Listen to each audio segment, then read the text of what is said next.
Akhir-akhir ini ramai Singapura dan Malaysia berebut durian, sebagai buah nasional mereka. Tetapi giliran butuh dana buat petani durian, DPR Malaysia panik, tak ada dana untuk petani. Walaupun ringgit lagi kukuh, Anwar Ibrahim akui kekurangan dana untuk keperluan negara. Seperti yang diketahui, Malaysia membeli alat perang saja harus sewa, tapi kenapa Indonesia yang dihina gila-gilaan beli jet tempur? Kali ini Malaysia membutuhkan dana untuk petani durian, karena durian Malaysia mendunia, tapi tak ada dana. Berbanding terbalik dengan Indonesia, malah gelontorkan dana buat para petani gila-gilaan, bahkan Pak Prabowo sampai buatkan kereta api khusus petani, yang tidak dimiliki oleh Malaysia. Kenapa bisa begitu? Karena GDP Indonesia itu besar dibandingkan Malaysia, percuma ringgit naik karena GDP negara Malaysia hanya 560 miliar dolar Amerika Serikat, sedangkan Indonesia 2,7 triliun dolar Amerika Serikat. Jadi Malaysia akan stop subsidi dan nambah hutang untuk kebutuhan petani. Mari kita simak video lengkapnya. Masalahnya ialah pekebun-kebun ini tidak ada modal. Indonesia cuba untuk menanam musangking. Mereka dah cuba, mereka dah berjaya menghasilkan durian musangking. Tetapi tidak sesedap kita. Macam mana orang luar ni boleh menggilai durian kat Malaysia ni? Kerana durian Malaysia ni yang terbaik dalam dunia. Musangking penuh buah sudah tumbang. Angin kuat semalam. Rugi.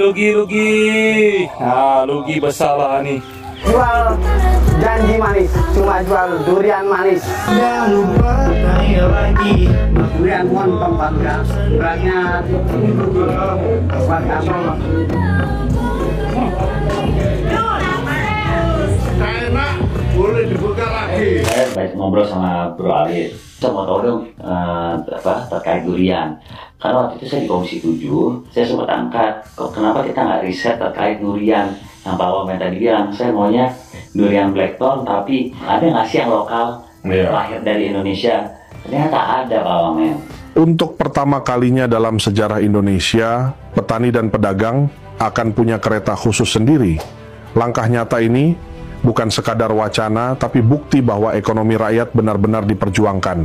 Presiden Prabowo Subianto mendukung inisiatif PT KAI menghadirkan kereta khusus bagi petani dan pedagang yang akan segera diluncurkan bulan ini. Pokok-pokok durian tradisional ini kepada pokok yang bernilai tinggi, iaitu musangking, blackthorn sebagaimana Menteri sebut tadi. Masalahnya ialah pekebun-kebun ini tidak ada modal. 1 ekar kosnya RM60,000 sehingga berbuah 5 tahun. Baik, soalan ini para menteri apa ya?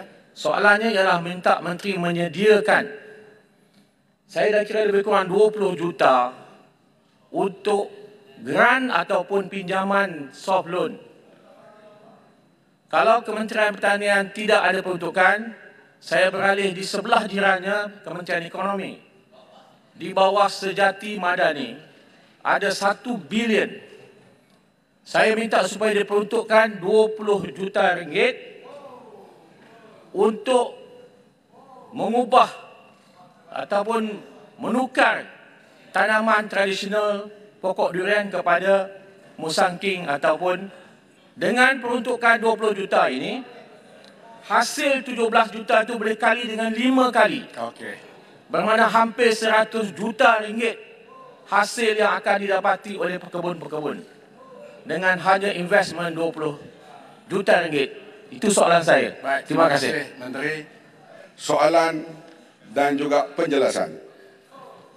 Memang durian ini dia satu perkara yang muncul sekarang dengan begitu hebat, terutama apabila ianya dapat diekspor ke negeri China secara raw. Kita ada berbagai agensi atau kementerian membantu dalam peningkatan ekonomi ini, Menteri Ekonomi, KPKM dan lain-lain kementerian. Tetapi kita kena lihat masalah menambah pendapatan. Kita akan bincang di sudut sama dalam bentuk grant, pinjaman mudah dan sebagainya. Kita akan sit down dan betul-betul hal durian ini. Sebab ia tidak sama dengan kedudukan beras, tak sama dengan hal daging, ikan, telur, minyak masak. Ini keperluan. Kalau tak ada bahan-bahan ini, kehidupan rakyat terjejas. Tapi kalau tak ada durian, dia tidaklah berapa terjejas. Walau bagaimanapun dia adalah satu perniagaan sekarang ini, maka kita tackle sebagai sumber perniagaan. Bukan soal seperti kedudukan beras, telur, ikan, ayam dan sebagainya, di mana kerajaan memberi subsidi yang banyak dalam hal untuk mengekalkan harga yang setimpal. Apakah tindakan segera kerajaan untuk mengelakkan penurunan berterusan dalam kedudukan daya saing negara dan sejauh mana keberkesanannya? Adakah faktor-faktor kestabilan politik, walaupun ekonomi kita stabil, tetapi kestabilan politik ini antara punca kepada kegagalan ataupun penurunan daya saing dunia untuk negara kita Malaysia tercinta ini? Terima kasih. Baik, silakan. Terima kasih. Saya jelaskan tadi, ini dianggap prestasi yang rendah yang dikenal pasti.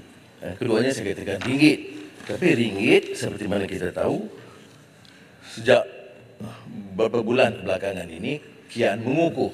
Jadi kalau segi pertumbuhan ada perubahan tahun ini, suku tahun pertama. Kalau dari ringgit juga ada perubahan yang besar. Yang ketiga, ia dikata tentang pengurusan ekonomi. Apa maksud pengurusan ekonomi? Katanya kita tidak tegas dalam soal perbelanjaan. Dalam keadaan perbelanjaan kita itu telah tingkat dan defisit membengkak, kita masih meluluskan beberapa peruntukan tambahan seperti ini, seperti mana STR, Aisara yang lebih. Saya mengaku. Tetapi kerana keadaan ekonomi begitu dan memikirkan kepentingan rakyat, maka terpaksa kita berikan. Dan ini menyebabkan prestasi kita melemah. Dan ini dikaitkan dengan kelewatan kita melaksanakan penyasaran subsidi. Ini dianggap kelemahan. Kalau kita lihat umpamanya perincian laporan itu yang bermakna, di antara teguran yang agak keras yang menyebabkan kita merosot ialah kerana kelewatan kita, kurang tegas kita dalam pelaksanaan dan penyasaran subsidi. Setahun kerajaan kita ni bagi subsidi gula kepada seluruh masyarakat dan rakyat dalam negara kita ni hampir 500 juta ringgit Malaysia. Sebab itu kalau boleh saya cadangkan kepada pihak kementerian supaya kalau boleh subsidi gula ni kita tarik balik. Maksudnya. Dan harga gula ni kalau boleh kita naikkan lagi tinggi. Ayo cowok-cowok Indonesia, kalian cari cewek-cewek Malaysia supaya anak-anak kalian dapat subsidi dari negara untuk baca buku. Sampai di sini video hiburan dari tetangga kita Malaysia. Semoga Anda semua terhibur. Dan jangan lupa like dan subscribe channel ini, agar tidak ketinggalan info terbaru. Sampai jumpa di lain waktu. Wassalamualaikum warahmatullahi wabarakatuh.